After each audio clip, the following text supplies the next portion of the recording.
Okay, so today I'm going to attempt, to the best of my ability, to do a reading of the first part of this talk piece that David Antin performs here at the Wexner Center for the Arts on this talk piece was presented on October 15th, 2003. And I think I've recently placed or enacted at the beginning of another talk piece. I'm not entirely certain whether it was the first in this series. This is, by the way, Notes Towards a Metapoetics, that is, of Paranarratology 1. This will be a series and of pieces. I'm not entirely sure how many Notes Towards a Metapoetics of Paranarratology I'll produce, but this is the first in that. And in this piece is intended as a 17-part reading, elaboration, and or interpretation of David Antin's Varieties of Rhetorical Deception in Narrative and Non-Narrative Storytelling. And I don't know if the rest of the series will be as long as that, or longer, or even if it'll be divided into sections, or if those sections will have meaning in and of themselves or not. But this would be part 2. Not necessarily not the opposite of apophasis. And this is in fact the section in which David Antin introduces the idea of a structure that could be represented by the definition not necessarily not the opposite of apophasis. And that's fairly complicated in and of itself, and we'll have to take some time to figure out what that means. And as always, David Antin is doing a number of different things at one time, and using an elaborate and sophisticated battery of rhetorical strategies and formal devices to do so.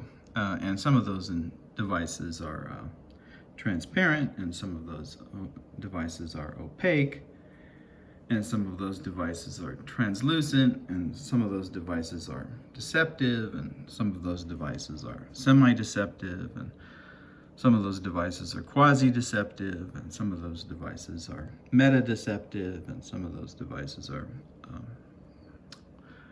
paraleptically deceptive, and some of those devices are metaleptically deceptive. You get the idea. Without fully exhausting the entirety of rhetorical devices in that manner in which Borat performs his critique of the literality of the Middle America consciousness by endlessly questioning what the next item on the shelf is, only to receive the answer, cheese. So without performing a parody of not really a parody, but without performing a variation of Borat's interrogation of the American economy of cheese, you say that there are a vast number of different types of rhetorical strategies that David uses in his various talk pieces, and doesn't necessarily always call attention to the device, but in this case he does, and humorously sort of inflects it with this. As I said, I was going to have to make either or I was leading up towards stating that I was going to provide either a caveat or a disclaimer. And as I mentioned before, I don't know what either one of those words really means, and so I guess there should be another caveat or disclaimer that I may be referring to another kind of provisional framing of what I'm going to say. But in this case, this kind of humorous framing is to modify the idea of apophasis or paralepsis with this idea of not necessarily not the opposite. And the opposite of something is the opposite of something is a structural binary, right? And this is what David begins the piece with, this construction of a number of different semioticians as all belonging to this camp of formalists or structuralists, and then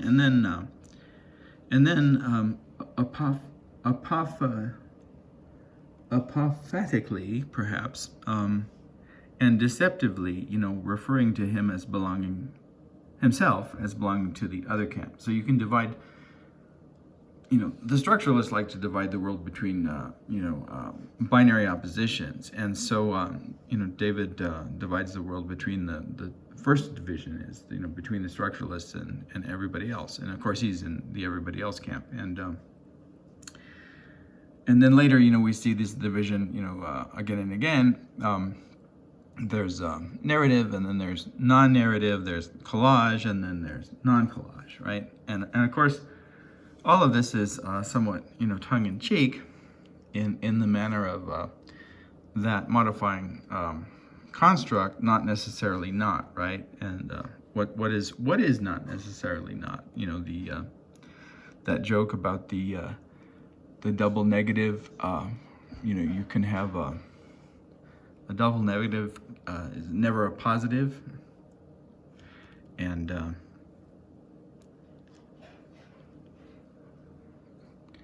then the response, which is because the response can vary, but as long as it takes the form of sarcasm, right? It's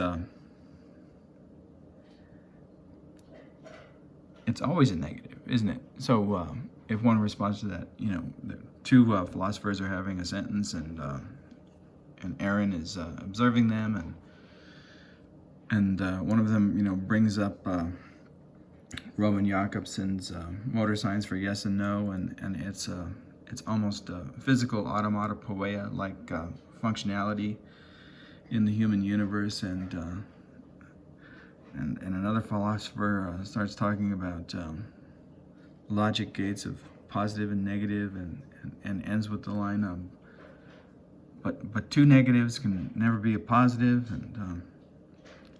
and maybe David Antin's there playing the part of the physicist, and he says, no, never. And because it's, the sarcasm carries the weight and burden, right, of the critique, and both performs, what is not necessarily not the opposite of something, and specifically, performs the engagement of the term that it modifies, the apophasis,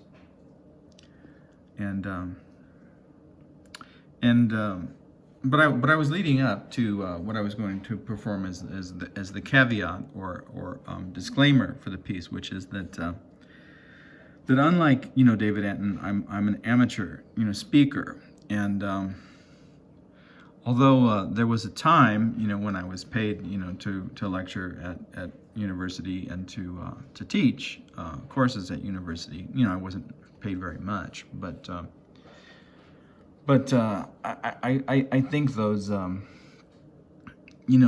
the mistake of hiring me as a speaker, I think, has been thoroughly rectified at this point. And even though as I stated that I have actually received financial reimbursement for speaking, and I've also received some financial reimbursement for speaking at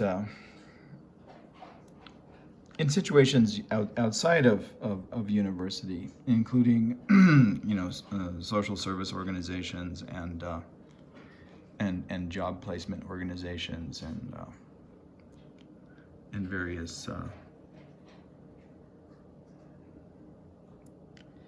various institutions that in one way or another, assist individuals either,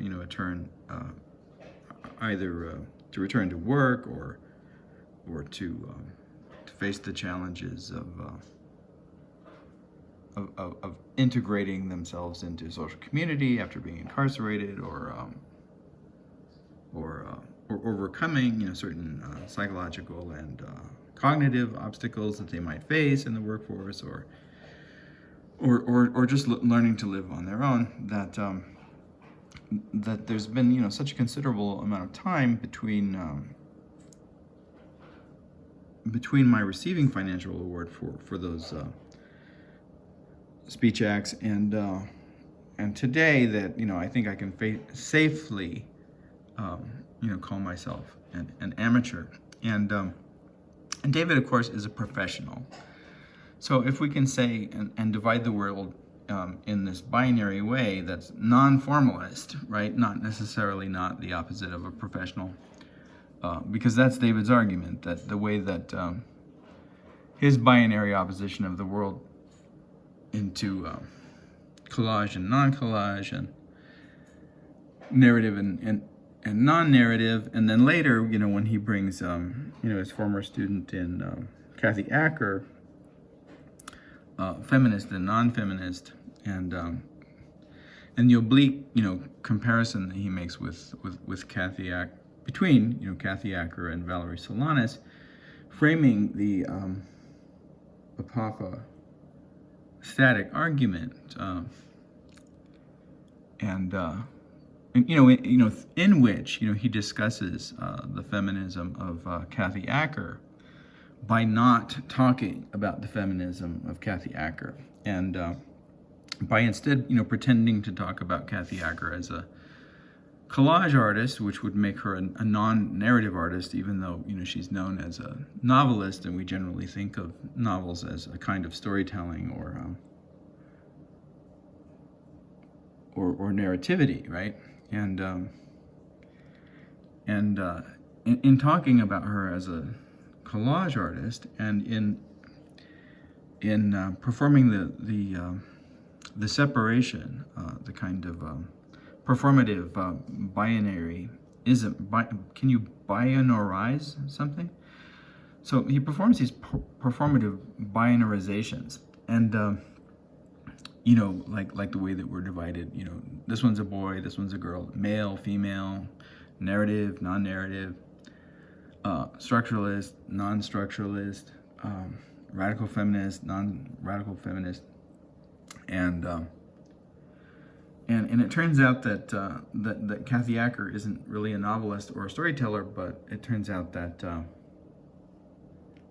she's a collage artist, and that and she's really good at this. And the reason that she's good at this is because even though David Antin doesn't make collages himself, he teaches people how to make them, and he's really good at it.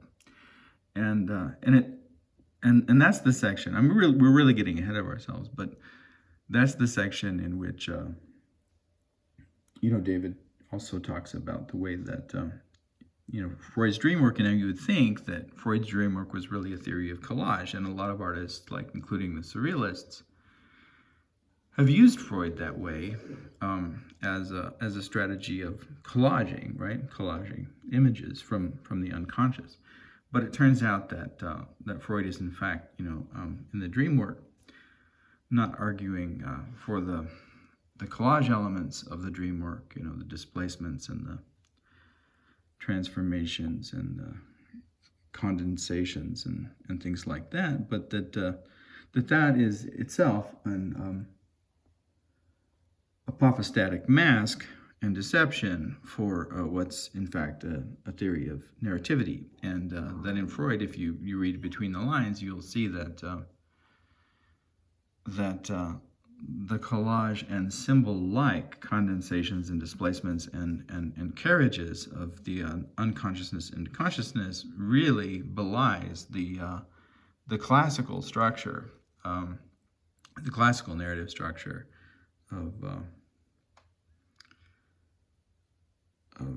of storytelling, and the classical narrative structure of storytelling is, we can't find that by looking back to Aristotle, because that's the formalist argument, and we want to make sure that we stay on the other side of that structural argument. And then he makes this interesting radical move, and talks about what he refers to as the not necessarily the opposite of the anxiety of influence, right? And we're still moving toward what my caveat or disclaimer was, but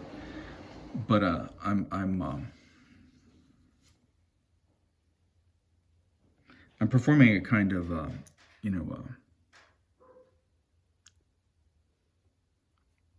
prolepsis here. Now, if you don't know what the word prolepsis word means, prolepsis doesn't really have anything to do with the word apophasis, and generally we're more familiar with the word analepsis, right?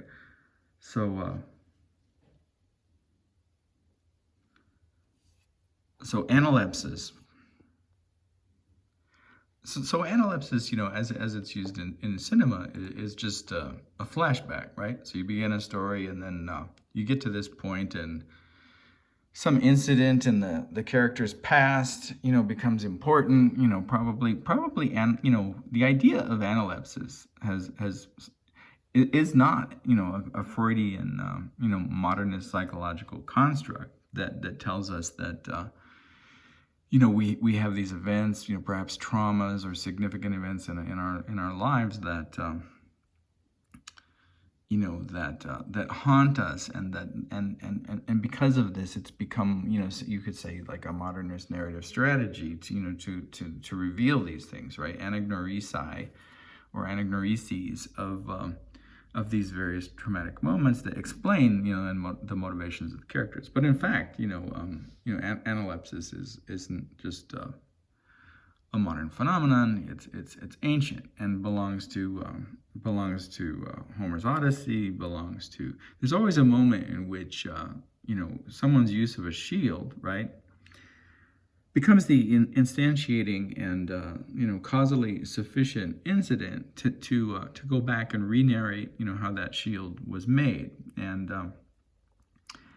that's an analepsis, right? It's whether it occurs in cinema or in storytelling. It's a going back, and prolepsis is going forward, and probably the reason that it's less familiar than the flashback. The flash forward is suppose you begin speaking, right? Well, presumably you begin the story from a moment, and whatever duration that moment takes in proceeding toward a future from that event horizon of inception is conceived in both the storyteller's mind and in the mind of the listener as the present of the storytelling, right? Now, we understand that when Homer begins, and he invokes the muse, and then he begins, telling his story, that it's a story that happened in the past. But because he begins with a particular moment, that moment becomes the present of the story's telling, right? And so he can move forward, but the movement forward may not necessarily be understood as a movement forward, but rather as an ellipsis, an omission of certain details, even if there are quite a number of details within the present of the storytelling, right? Whereas if we move back from the past of what is the present in the storytelling, the condition of analepsis is much clearer than the condition of prolepsis, because the condition of prolepsis can always be misinterpreted as being an ellipsis, right? So in order for the audience, and perhaps even the storyteller of a telling of a tale that has both a reference to a set of event phenomenon as described by the various formalists that David talks about, a set of event phenomenon that occurred in the past, but that's being narrated not only in the material present of the storyteller, but in the formal present of the storytelling, meaning that the narration itself has a formal strategy and structure that exceeds the material embodiment of the storytelling actual physical poet in the present situation, who may, for example, have to cough or drink a glass of water or use the facilities and return, but that doesn't challenge the formal present of the telling, right? As long as that poet, the physical presence of the iterator, right, returns to that moment in the story that is the storytelling's present, and it certainly doesn't interfere with the relationship between that storytelling's present and the set of past events to which it refers. Okay, so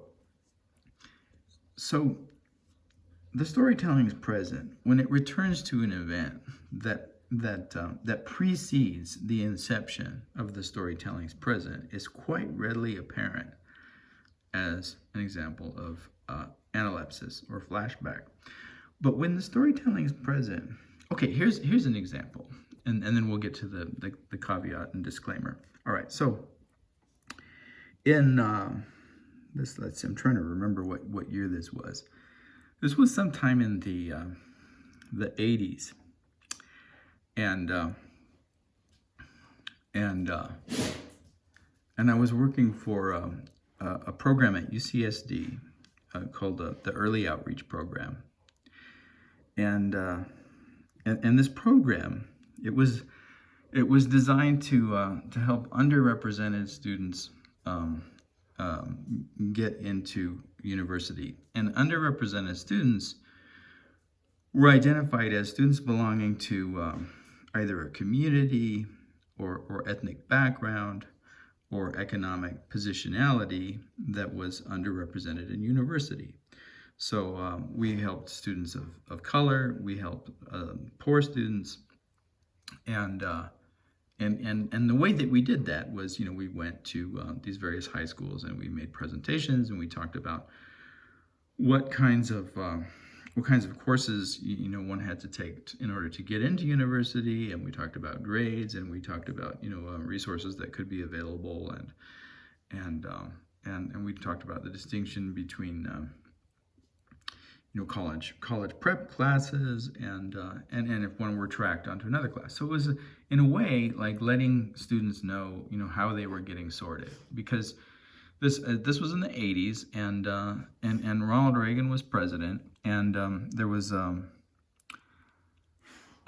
lot of there were Pell Grants in those days, and there were Cal Grants, and both of those were under significant assault from this Republican administration, as a number of other things were under assault. But individuals who didn't have resources were through a lot of manipulation, right? If you could fill out the paperwork properly and manage to get through the right hoops, you could get some financial support. And I at this time, had both Cal Grants and Pell Grants, and I was aware, of just how threatened these assistive financial contracts were in my attainment, of a university education. And but anyway, I worked for this program, and I was out in a high school in Spring Valley, and the structure of the organization is that there's kind of elaborate structure in which there was an overall director, and I can't remember his last name, but his first name was Chato, and then there was a director under him, and his name was Norman Knight, and then there was an acting supervisor under him, and his name was Farrell Foreman. And so my acting supervisor was Farrell Foreman, which was fine by me because Chato was relatively rigid, and Farrell was basically essentially an artist. He was an actor, and he was a playwright, and he was working on this piece about the Tuskegee Airmen, who now everybody's familiar with the story of the Tuskegee Airmen, but at that time in the 80s, really not as much, at least not as much as today, and this story that he was working on, this play that he was working on, was interesting. It had a minimal number of characters. There were 3 characters in the play. There was a character who was an African American airman, and there was a Nazi, and then the same African American airman through an example of I guess one could say either omission or theatrical prolepsis occurs later in the play as an aging man, and he has a woman who lives with him and cleans his house, not like a housekeeper, right? So these are the 3 characters: the housekeeper, the African American airman, and the Nazi. And the Nazi has lost an arm in war, and in the war his plane was shot down, and he survived, but he lost his arm, and he's unhappy and wants to commit suicide, and the play, which narrates these conversations between this Nazi who wants. It turns out, he wants the African American airman to kill him, to shoot him, because for whatever reason, he doesn't. Privacy doesn't have the courage to do that himself, or he just thinks it's more romantic, or he likes manipulating this guy. But they bond over these. This Nazi airman really likes jazz, and they bond over Scotch whiskey and these Bessie Smith 78s, that he plays. All right, so Farrell is working on this thing, and we have in this program, in this early outreach program, we have this summer program, and we bring some of these students that we were working with to UCSD and show them some of the courses, and we convinced some of the professors, to give presentations and to, tell them, about the university, and some of it's pretty good and some of it's pretty bad, but that's always the case, whether one's an amateur or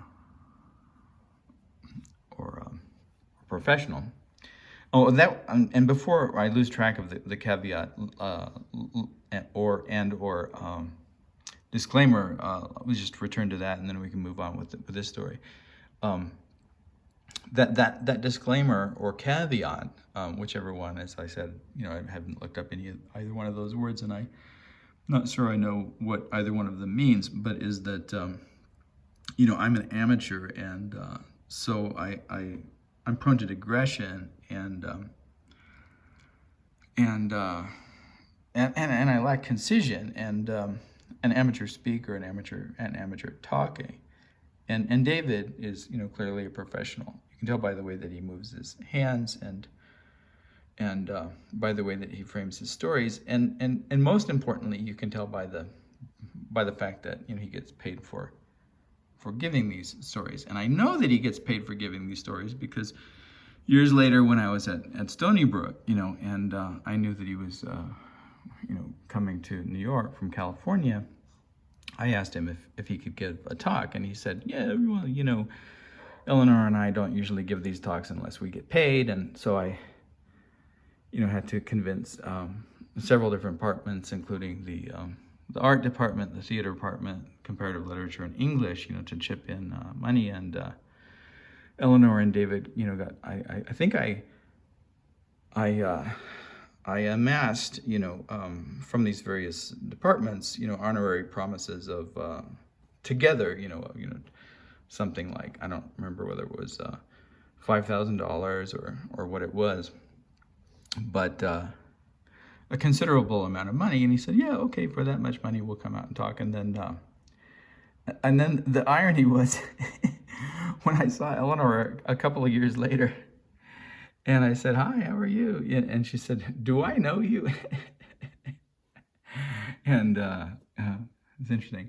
But you can tell that he's a professional, not only because of the fact, the transactional, right? The transactional nature of the speaking, but as I said, the formal strategies, the way that, the hands are held, and okay, so for example, I'm filming, right, as I'm speaking. Well, he's not doing that, because this is what a professional looks like, not the guy behind the camera, right? So I'm doing a number of different things at the same time, but what I'm not doing is I'm not facing this kind of fourth wall and performing in the professional, classic space of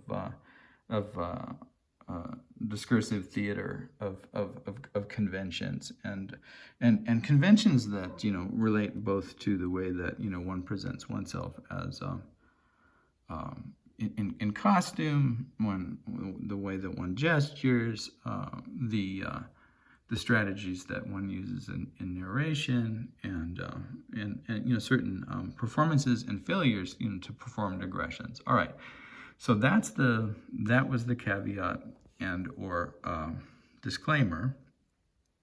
Professional, non-professional. Me behind the camera, I'm that guy back there. Can you see the finger? It's pointing back at me. All right, so now, moving into back to the story that is framing this this story is really just an illustration of this prolepsis omission phenomenon, right? So Farrell has this play that provides some historical information about the Tuskegee Airmen, and that's plot I largely have revealed already, so we don't have to return to that idea. And he wants to present it in one of these summer sessions, and so he's looking for actors, right? So I'm actually one of only a few of individuals who could actually reasonably play the part of a Nazi who work in this program. And the reason for that is largely, almost everybody who works in the program is a person of color. And the reason for that is because largely the communities of individuals that we're addressing and the students that we talk to are students of color in these high schools. So there are a few exceptions, but I don't think any of those exceptions of that belong to this sorting category white male Farrell is particularly fond of. And maybe he doesn't think he could work with. So he asked me to come do this reading, and I go. I know the area actually pretty well because I end up living there years later, and it's a little neighborhood in in a San Diego community, right outside a more famous, San Diego community, but that's called, North Park. And I end up living in North Park later. And the more famous community that it's next to is, Hillcrest. But we drive out, from wherever, we were at that time, probably La Jolla. And we drive out from La Jolla to this little neighborhood in Hillcrest, and he gives me this script, right? And it's and it's filled with all these typos, and it's kind of hard to read, and I'm a little nervous because I've never really done this kind of performance before, and I'm not an actor, and I'm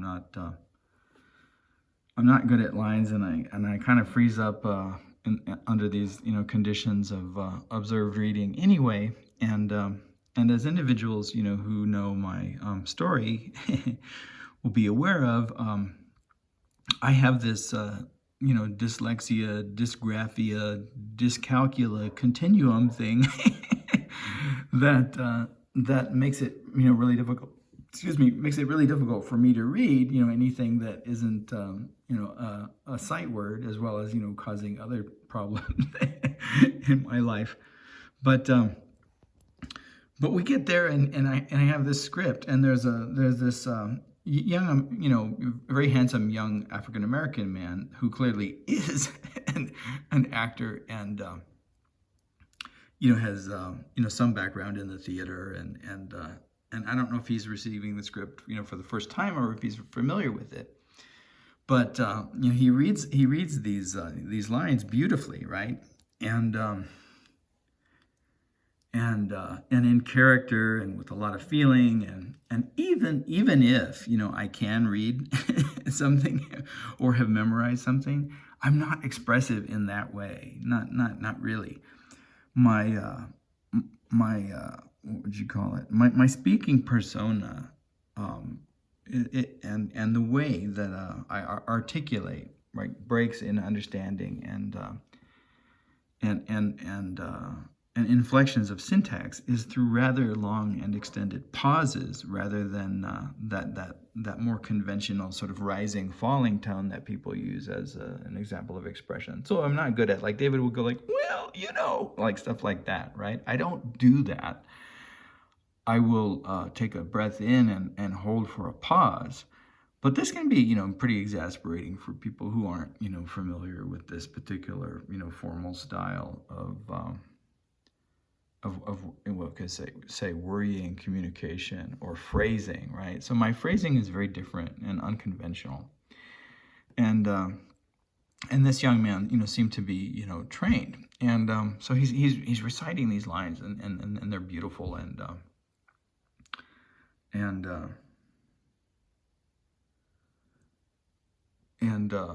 then I respond, and I'm stumbling over this text, and it's really embarrassing, and I feel like my learning disabilities are being exposed, and that makes me self-conscious, and just like Viktor Frankl talks about, the more self-conscious you become about something that disturbs you about yourself, or that you want to hide from other people, because basically I'm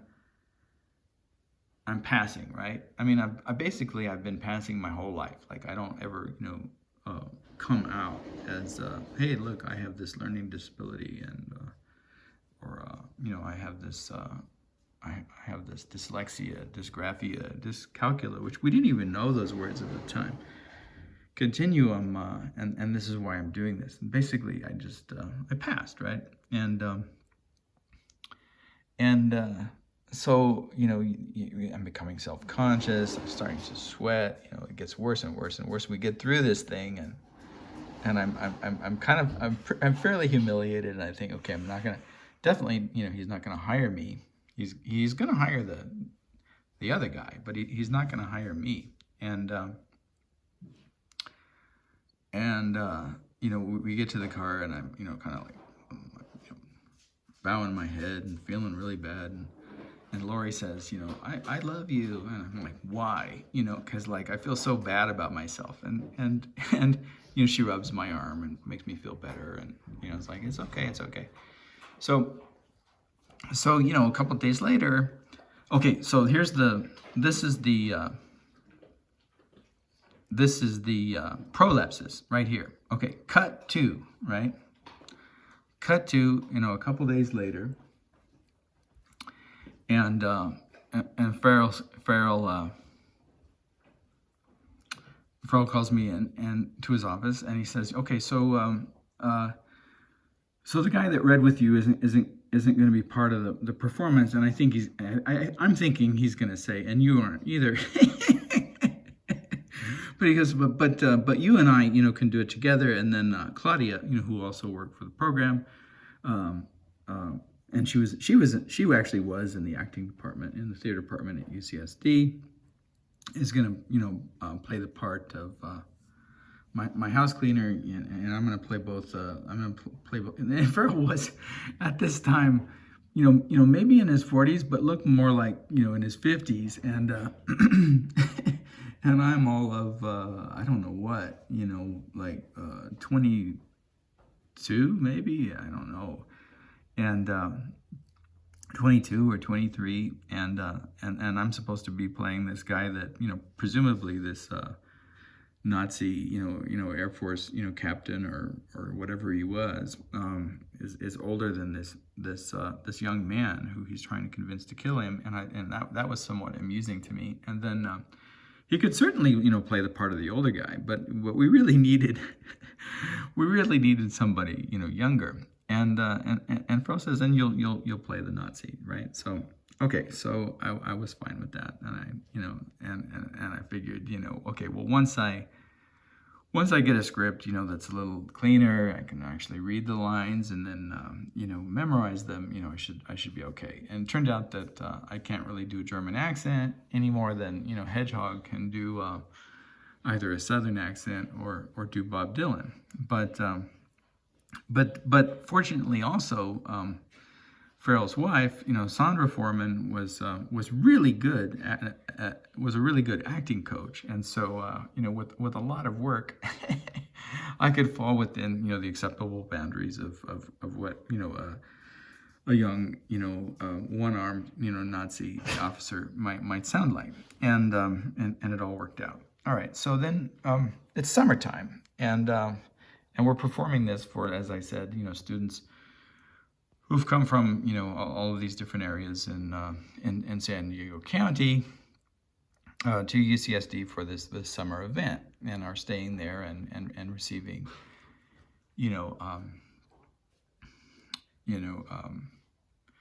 receiving, you know, further info. Oh, I'm gonna have to go back because, like I said, David's a professional. He can get through this stuff very quickly. It takes me a while. All right, let's see. Being an amateur. All right, here we are. Go back to the beginning. So we're in the prolepsis, and we're now on stage, right? And we're performing this piece, and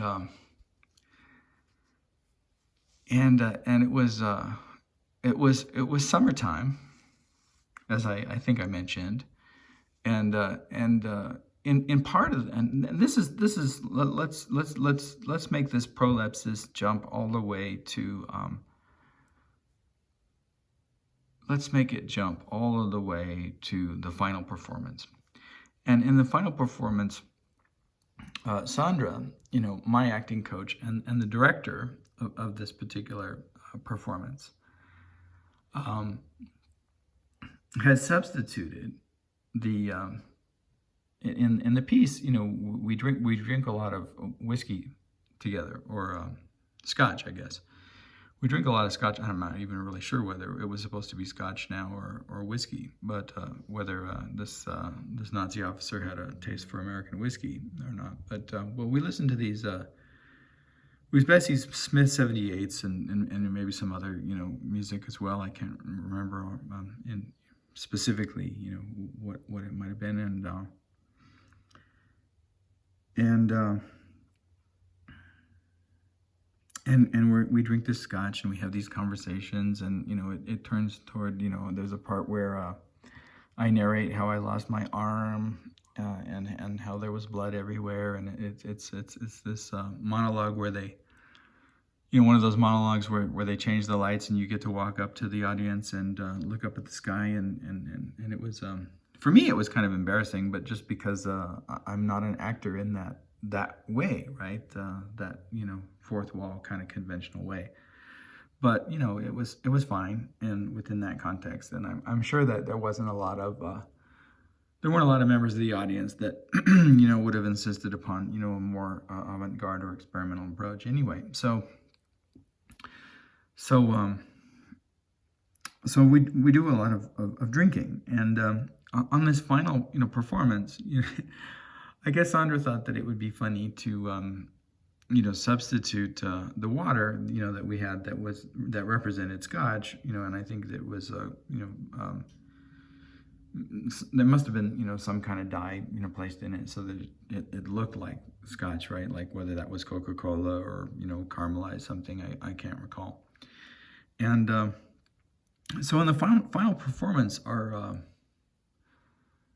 scotch was really scotch, and the problem was that the bottle from which we drank this scotch, at a certain part in the performance, if I prolepted to that part, right, I would have to pick, I'm not going to do it because I'm going to return to this moment in the narrating, but if I prolepted to that part of the story, from the part where we began drinking, I had demonstrated that there was liquid in the bottle, and it was important to the plot that we had done the drinking, and I don't know whether the bottle gets broken on the floor or not, but it's important that it's empty because it represents how much we've had to drink. And of course, it's summer and it's hot, and your throat gets dry because you have all of these lines, and so the liquid in the bottle, the water, was actually providing two functions. It was providing a narrative function, a formal function in the structure of the narrative, in which it demonstrated, right, over the course of time, how drunk we had gotten and where we were at,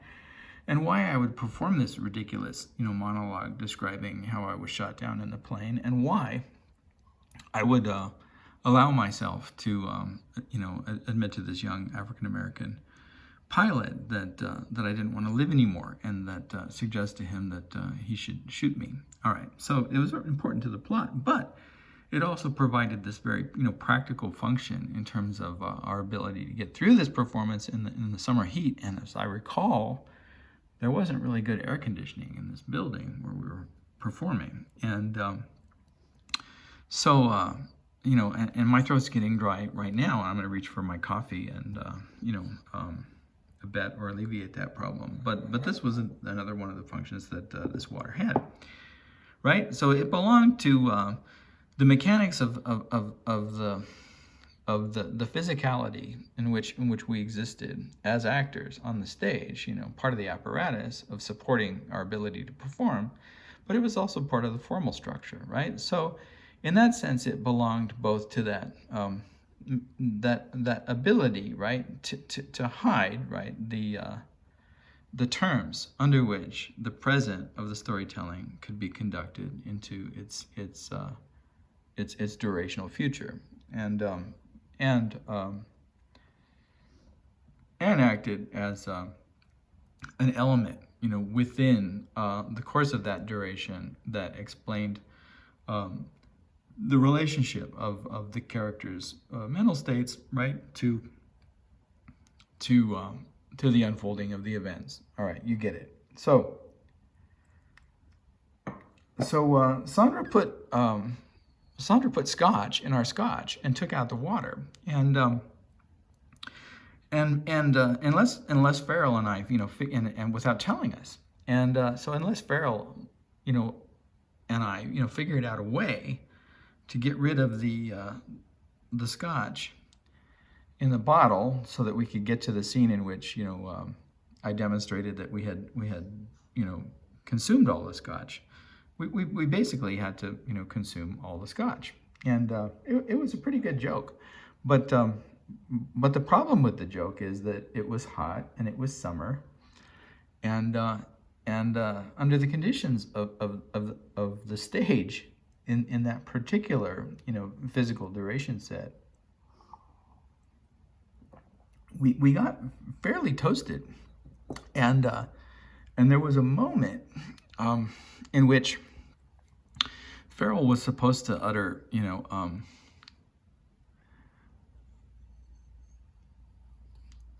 some line, and I don't remember what the line was, but it wasn't the line that he uttered, and the line that he uttered was from much later, right, in the play, and I think the line that he uttered was "white cracker bastard," and it was because I was my character was egging him on, right, and the terms of this this racialized engagement, between this Nazi and this African American, survivor of the American, the African American experience of racism in the South, right? Like we're the conflicts inherent, right, in these positionalities were coming to a head, and so he had forgotten his line, and he jumped right to the future. Now you could, I tried to feed him his line, but the attempt that I made wasn't working, and I couldn't get him to come from the point, that could be recognized, right? If we had a break, perhaps, and closed the curtain, might have been, recognized as a prolepsis, right? A flash forward to cracker bastard, and then, but we really needed all of that material. And as I've said, we really needed to consume the rest of the scotch, and so we couldn't perform, right, an adequate prolepsis to that point in the play, and yet we did, and we omitted, all of the material within that section between White Cracker Bastard and wherever it was that we had begun, that Farrell had failed to remember his line, right? And then as I said, I tried to feed him where we were to get back right, back to the present of the unfolding of the telling, because in the sense, this kind of theater is a telling, just as speaking is a telling, right? But we couldn't get back to the present, and we had to skip all this dialogue. Well, we could still consume, the rest of the scotch. Unfortunately, that moment, in which I demonstrated that all of the scotch needed to be consumed hadn't been jumped over, right, or elided, or we hadn't missed that mark. So the perception, right, of the event was neither really recognized on the part of the audience as either a prolepsis or an omission, because they didn't have the text, right? They didn't have the physical script, and they didn't know it. And it might have been, recognized as some bad writing, but it wasn't recognized as either prolepsis. And to be a good prolepsis, you have to realize that you're jumping into the future, right? It can't be just it can't be a jump that you don't recognize as a jump, or it wouldn't be a prolepsis. So there has to be some consciousness that you're entering into the future or the past to have such a thing as a prolepsis or an analepsis, right? A flash forward or a flashback, and there wasn't any of that. So for them, it just occurred to, it just appeared to them as a kind of gap, right? And in the logic of of the construction of this representation. But to Sandra, it occurred to her, not as a parallepsis either, but because she knew the script simply as an omission. And in fact, she chided both of us right after. What happened to, all of that stuff between? Where did that go? But she couldn't chide us too hard because she was responsible for, well, I don't know if she was entirely responsible. There may have been a number of multiple causes. It may have been overdetermined. The heat, the scotch, the fact that it was the last day that we retired. Could be a number of different things. How we chose to deal with the scotch, right, is we could have dealt with it another way. But she couldn't get too mad at us because she was at least in part, responsible for putting scotch in our scotch and causing, right, the psychological state in which both in which Farrell failed to remember his line and jumped to this more memorable part, right? That's probably why he jumped to that moment, because of the heightened conflict, and it's more memorable, and even the change in the language, from polite conversation to the use of insult terms, and represented this emotionality and heightened aggression and conflict that was important to the story, but quite memorable from the point of view of an actor, engaging these moments, right, of experience, and without over psychoanalyzing it, perhaps that drinking stimulates those parts of the brain that are more receptive to aggression and malice and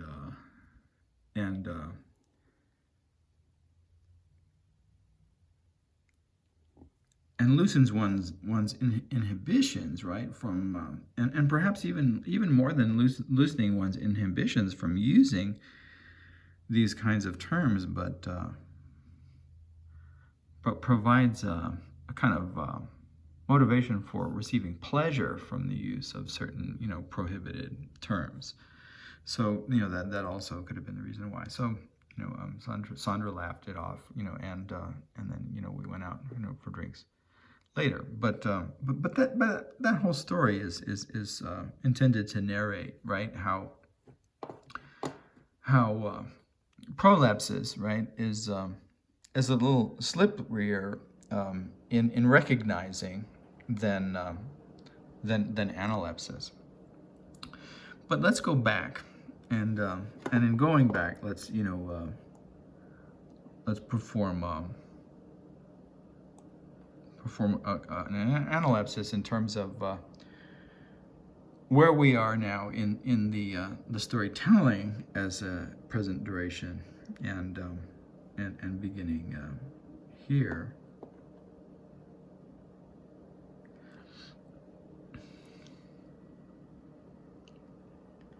So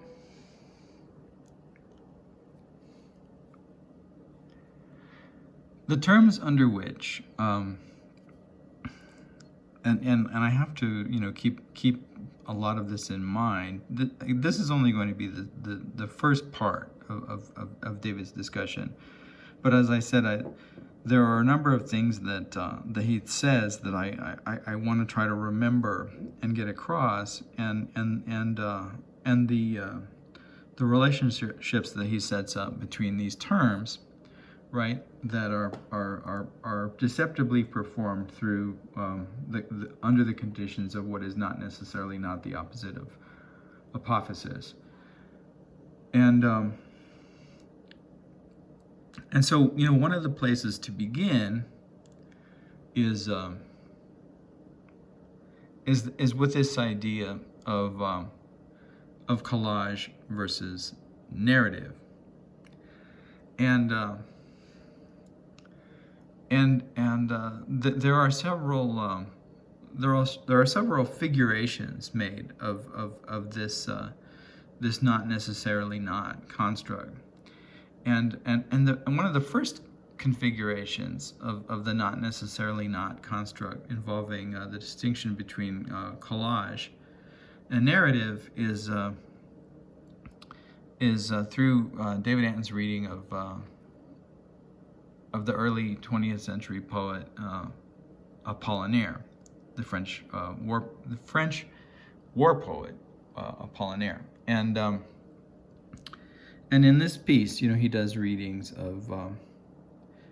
I believe there are 3 poems of Apollinaire's that he reads, and the first one is Il pleut, it rains, or it's raining, and that's that lovely calligrammatic Apollinaire poem in which he describes he's presumably he's back in the war, perhaps on the front. He's lying in a ditch or a dugout that's made to protect him from enemy bullets. This is World War I, not World War II, by the way. In case you're not familiar with Apollinaire in that particular history, but he's French, and he's fighting the Germans, and it's World War I, and he's lying in this trench, and it's muddy, and he's thinking about Paris and all of the love affairs and the beautiful women that he knows in Paris, and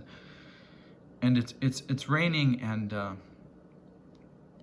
he imagines in this calligram, he imagines the rain that's falling on him in these muddy trenches as he's trying to survive, and daydreaming, right, fantasizing, and in strictly a Freudian way, right? So in Freud, daydreams, just like dreams, are always about wish fulfillment, right? And we've done a piece that that utilizes a form of deception and failure to know, pretending to not know, before, that discusses Freud's notion of the dream in relationship to theories of unconscious and what dreams represent in terms of anxiety versus wish fulfillment. But basically, Freud tries to argue that, and we've problematized his argument of this, but Freud tries to argue that dreams are always, wish fulfillment fantasies. And there's another piece that he does, the poet and the experience of the poet and daydream. I can't remember what the title is, but it's about poets and daydreaming, and how daydreaming is basically a kind of form, right, of dreaming, and that one takes an experience from the past and brings it into this moment of reverie that one is having in the present, and expands upon it as a model, for the future, right? And so this is kind of thinking about what one wants to happen, and in that sense, belongs to this experience of daydreaming, right? So in this very Freudian way, Apollinaire is lying in this ditch, a muddy ditch, getting rained on, presumably, with some of his fellows, and daydreaming of the wonders and glorious experiences of being, back in Paris, and or wherever, in France, and so he imagines this rain that's coming down upon him and making him wet and presumably really physically uncomfortable and muddy, and it's just another thing that you have to go through, right, in this experience, this awful experience that is war. But he's imagining this rain and the pouring of the rain coming down as if it were these women's voices, like, maybe they're singing like songs that he remembers from a bar or a cantina in Paris, and the warmth of that place, and David argues that this is not a story or narrative, right? That this is because it's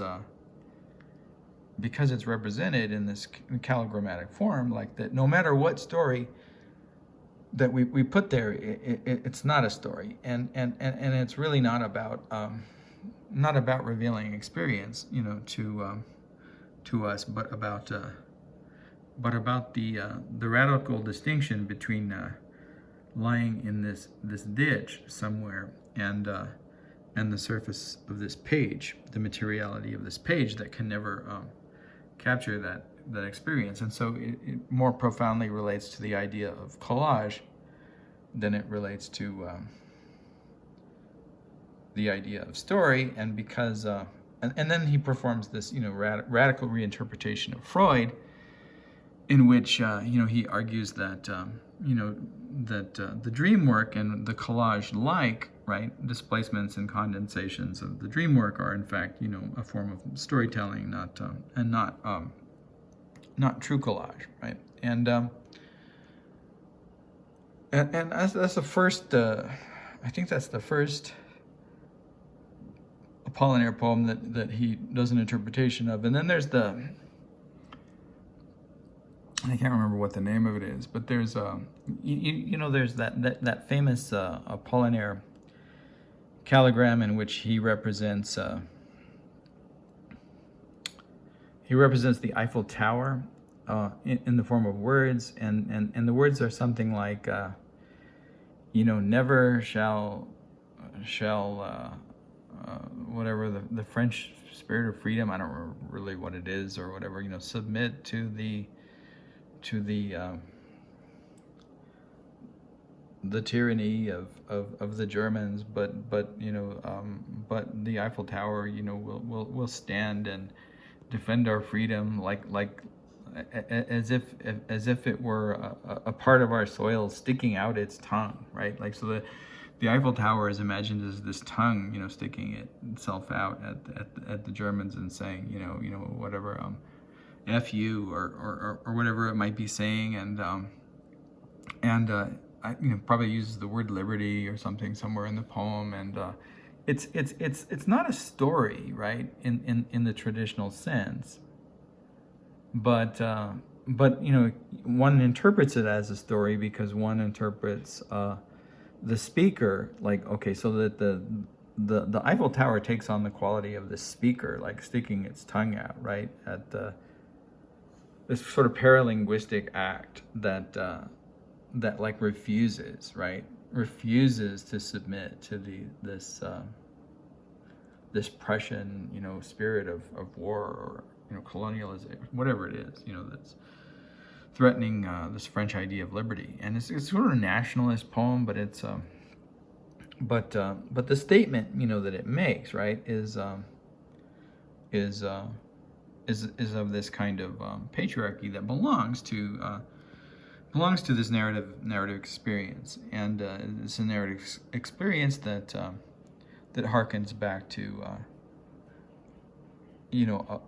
Apollinaire's actions in the war and his relationship to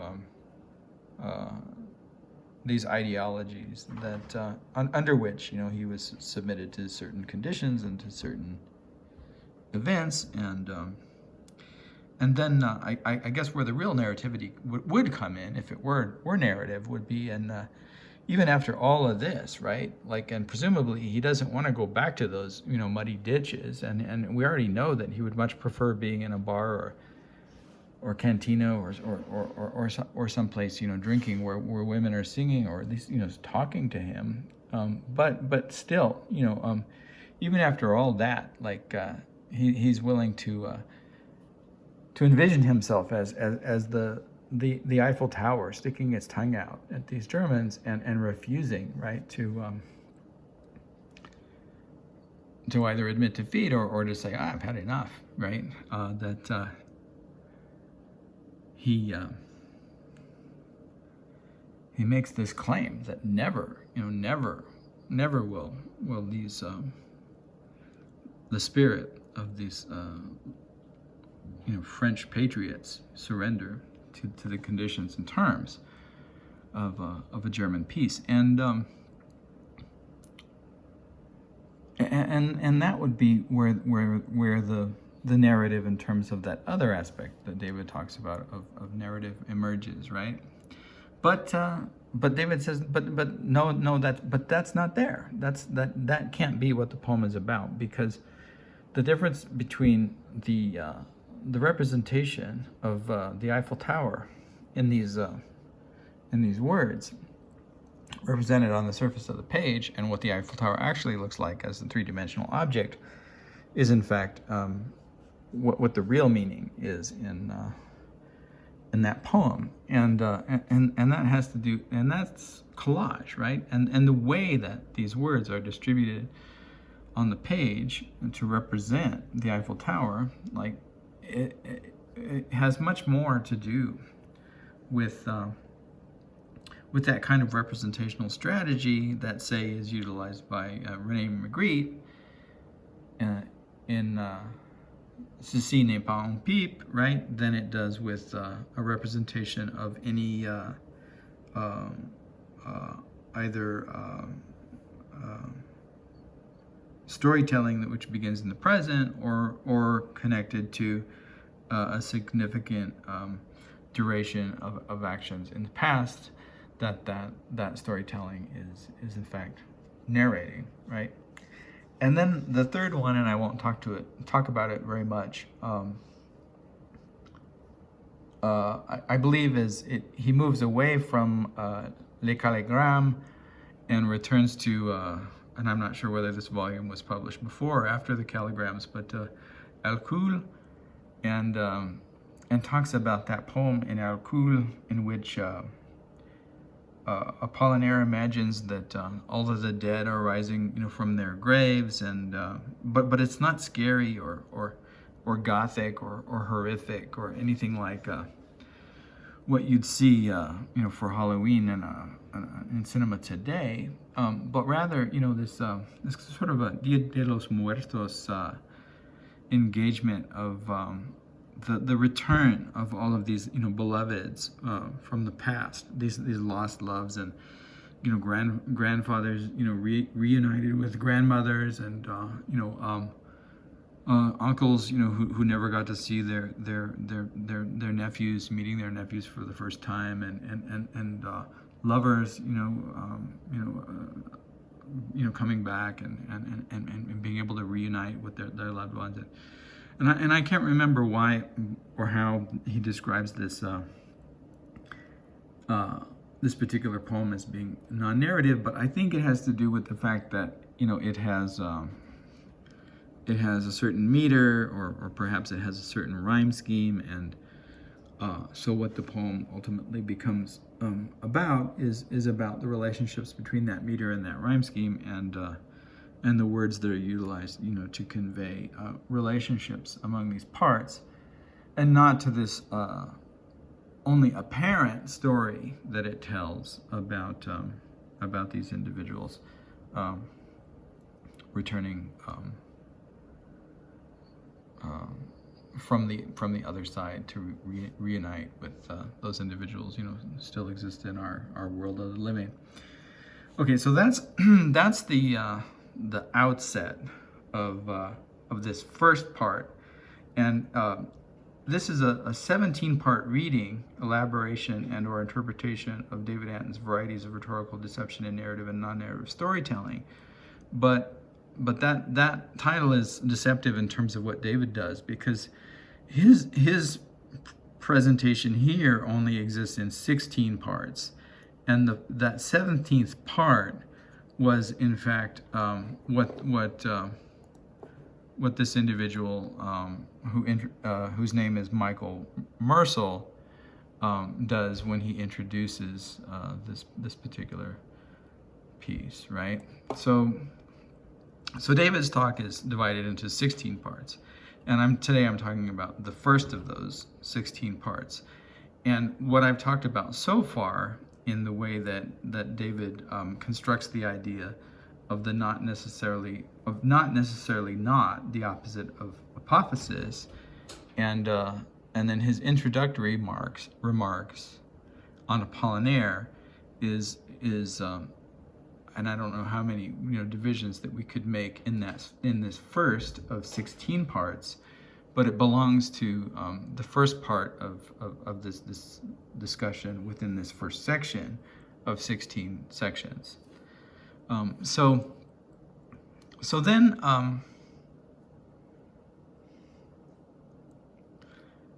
So that's the first part. Not necessarily the opposite of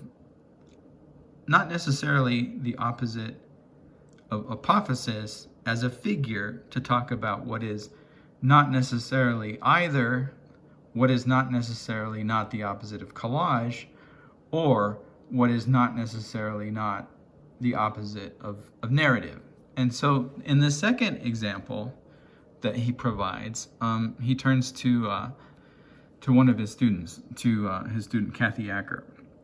And I've kind of introduced this already, and I've kind of provided a prolepsis for this discussion. Certainly more of a prolepsis than was provided for the discussion of David Antin's reading of the not necessarily not the opposite of collage, not necessarily not the opposite of narrative that he provides for Apollinaire. And in his discussion of Kathy Acker, so first of all, he frames Kathy Acker in this way as a poet of desire, and then he presents this conception of what is not necessarily not the opposite of Lacan,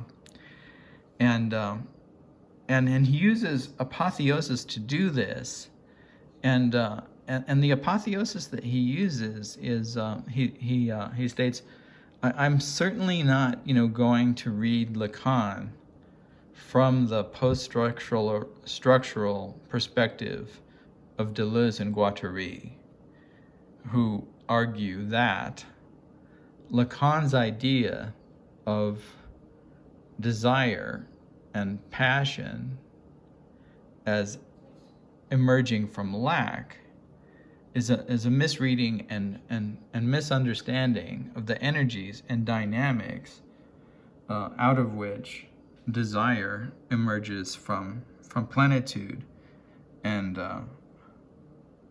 for an increased activity on the part of the sensually and physically and emotionally experiencing subjectivity, right? So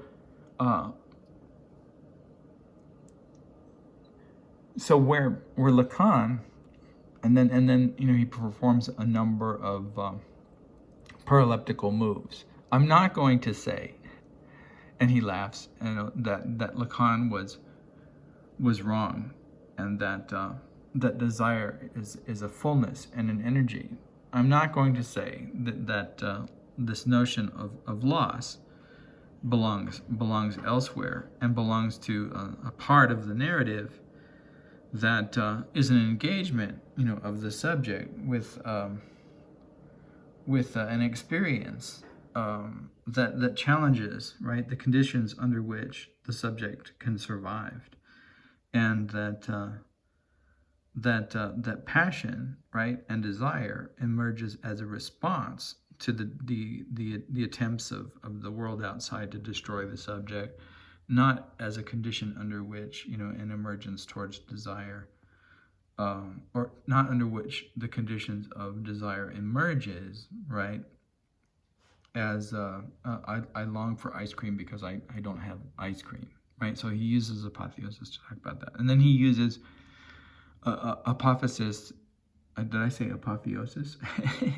He uses apophasis to talk about that, and he uses apophasis to talk about the way that that he didn't borrow this idea from Deleuze and Guattari, and then he somehow, and I can't recall how he does it, but he uses apophasis to demonstrate that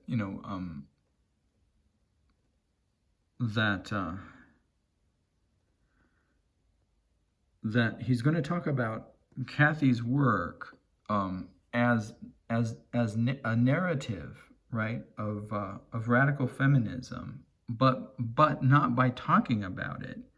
He's going to use this figure, not necessarily not the opposite of apophasis, to talk about Kathy Acker's work, not as collage, but as narrative. But he's going to talk about it this way by not talking about it this way.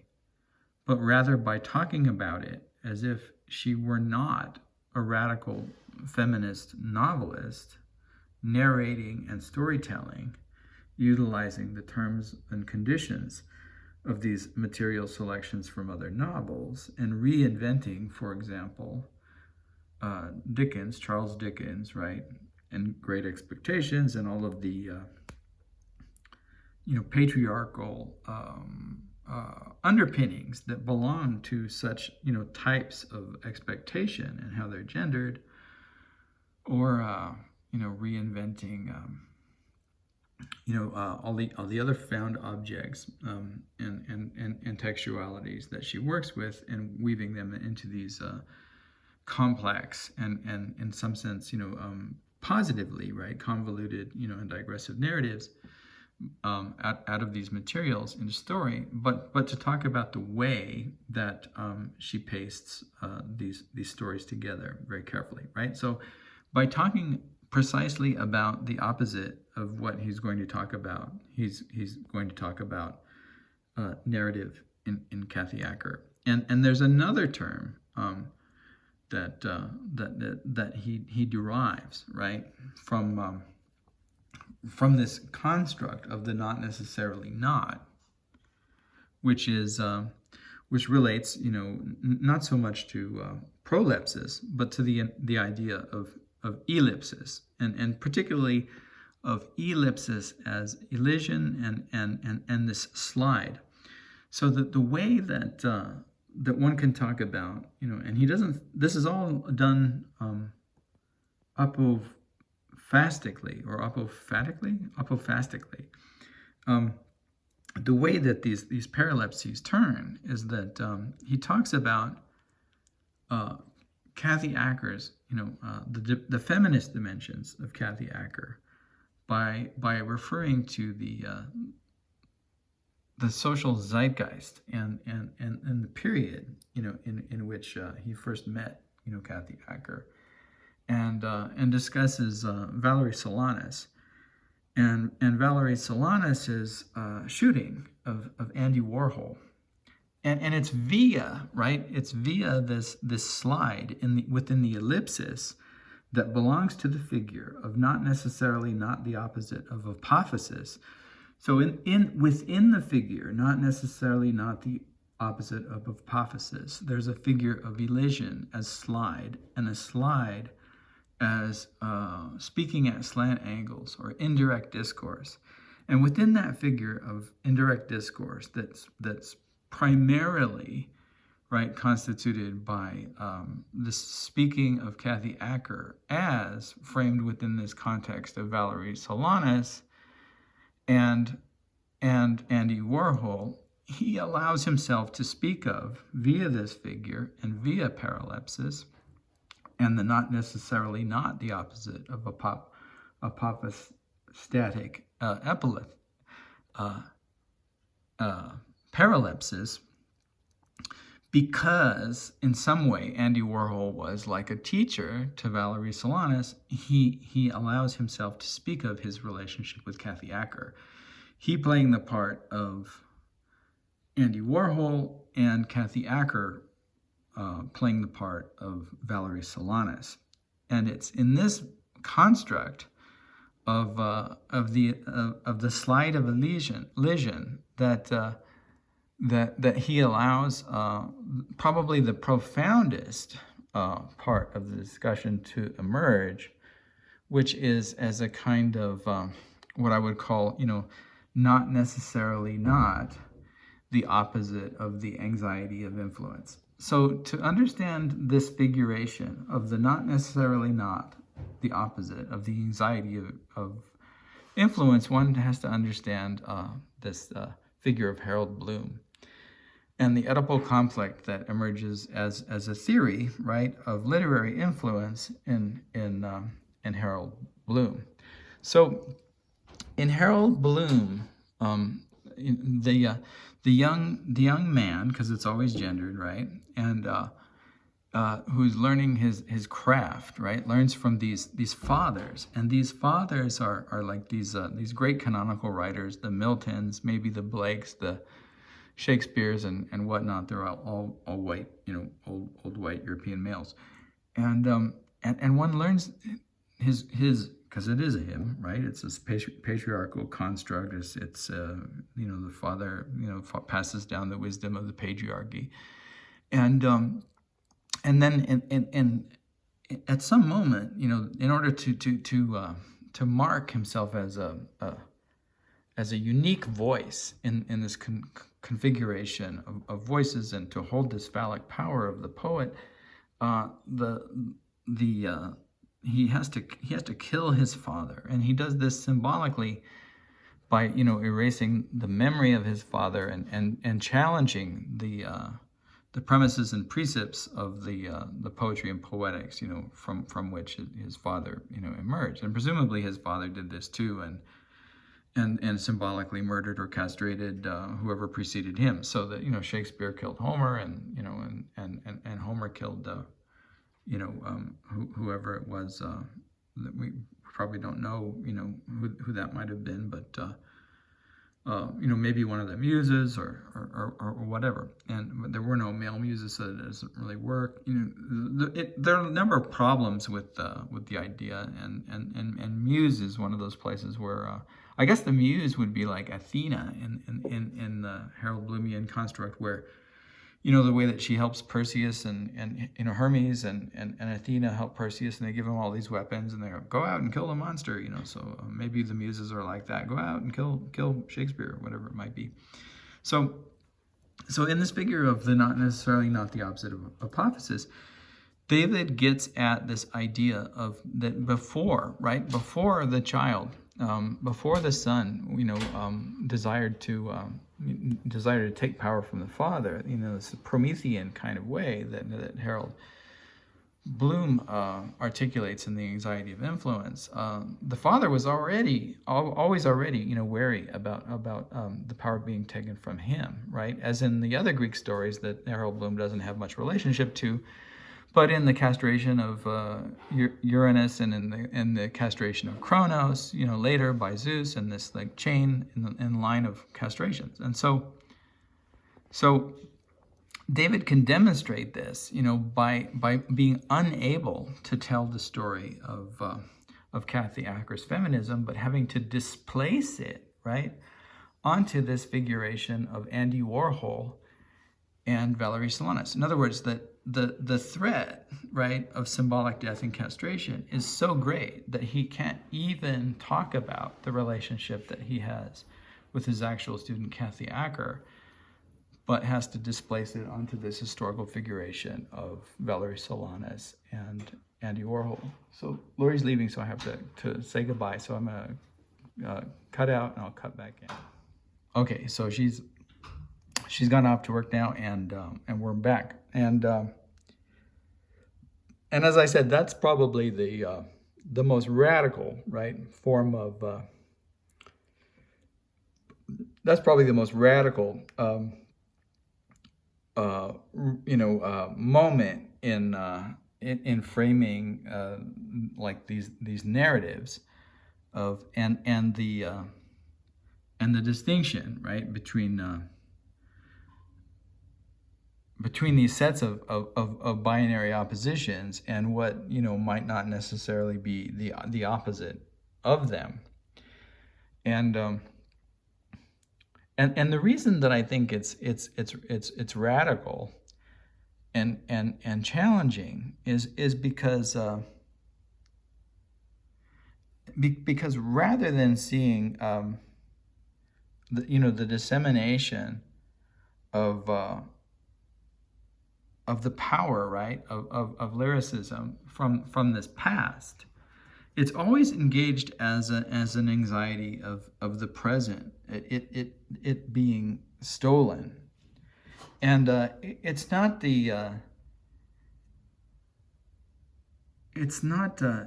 Kathy Acker, right, that is experiencing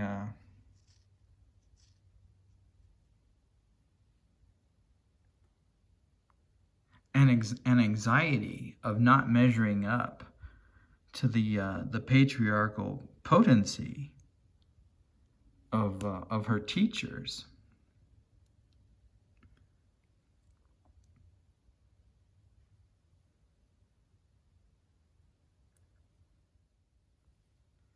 Whether they be Marcuse or Herbert Marcuse or David Antin or whoever, but it's rather the anxiety of usurpation and castration that drives on the old master and poet, and that creates, right, in this slippery way, the need to invent and perform these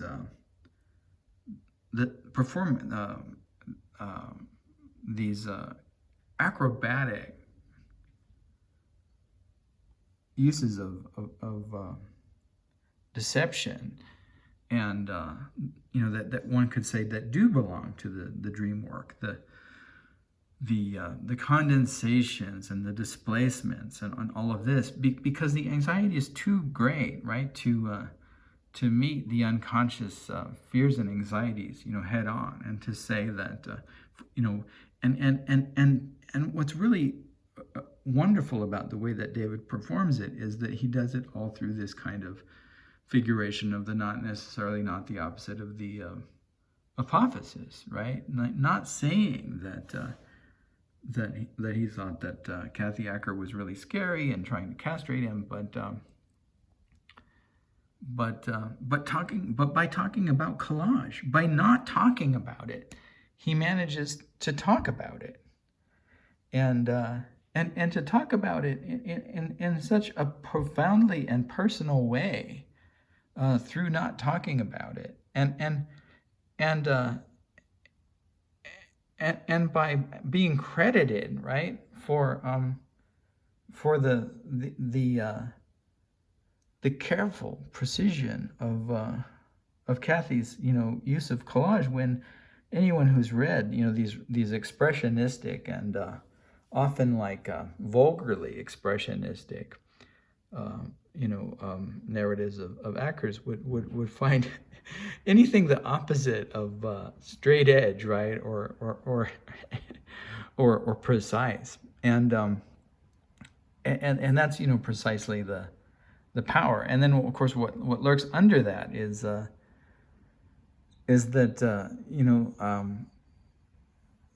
the relationship with Deleuze and Guattari, that is presented as a masked hiding in the critique of Lacan's presence and absence conditions for desire.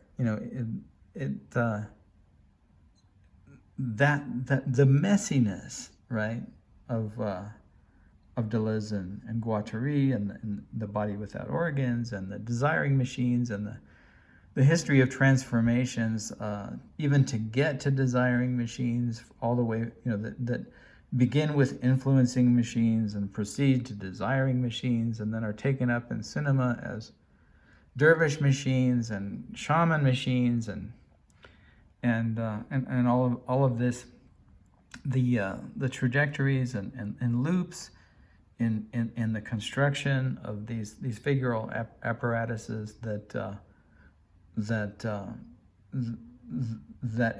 emerge out of, right, an attempt to break through the